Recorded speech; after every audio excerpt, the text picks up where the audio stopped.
ডুবতে থাকা সূর্যের দিকে তাকালে আজ আর শান্তি পাই না।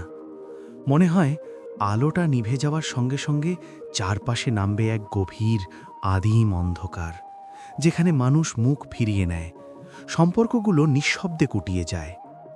আমাদের জীবনও বোধহয় এমনই।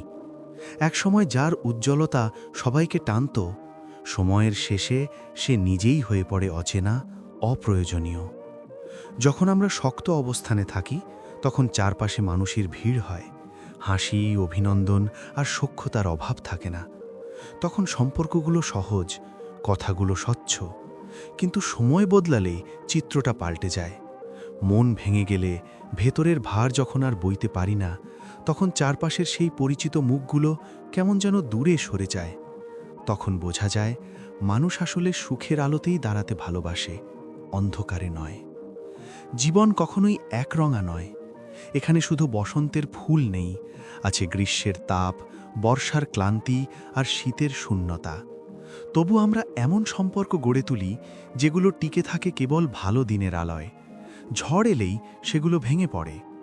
আজ এক বৃদ্ধ মানুষকে ভেঙে পড়তে দেখে মনে হলো, বয়স মানুষকে শক্ত করে না, বরং আরও সংবেদনশীল করে তোলে। দীর্ঘ কর্মজীবনের পর আজ তিনি অবসরে, অথচ এই সময়টাই তার সবচেয়ে নিঃসঙ্গ। পাশে দাঁড়ানোর মতো কাউকে নেই।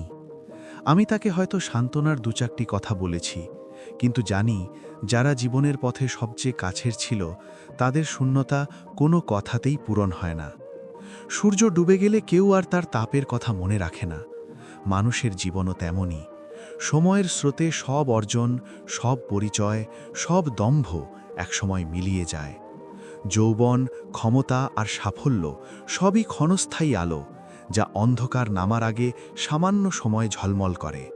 শেষ পর্যন্ত বোঝা যায় জীবনের কঠিন অধ্যায়গুলোতে মানুষের ওপর ভরসা রাখা বৃথা। মানুষ থাকে যতক্ষণ প্রয়োজন ফুরোয় না, আর যখন সব কিছু ঝরে পড়ে, তখন একমাত্র অবলম্বন হয়ে থাকেন স্রষ্টা, যিনি নিঃশব্দে দেখেন, নিঃস্বার্থভাবে আগলে রাখেন এবং কখনো মাঝপথে ছেড়ে যান না।